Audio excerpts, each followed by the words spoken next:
హృదయపూర్వక అభివందనలు. ముఖ్యముగా ఆర్య సమాజము అంటే లోకంలో నాస్తిక సమాజము అనేటువంటి పేరు స్థిరపడిపోయింది. కానీ నిజమైన ఆస్తిక సమాజము అంటే వేద సమాజమే. ఇదియే ఆస్తికము, జ్ఞానము నేర్పించేటటువంటి సమాజం.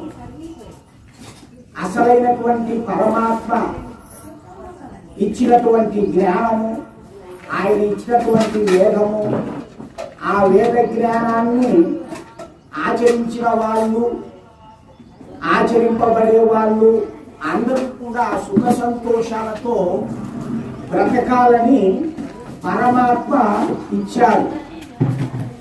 సృష్టి ఆదిలోనే జీవకోటినంతా పుట్టించిన తరువాత ఈ యొక్క మానవులు పుట్టించిన తరువాత మానవులకు కావలసినది వస్తువులు అన్ని సౌకర్యాలు అన్ని ఇచ్చిన తర్వాత వీళ్ళు తిరిగి నన్ను చేరుకోవడానికి మార్గము ఈ యొక్క వేద జ్ఞానము.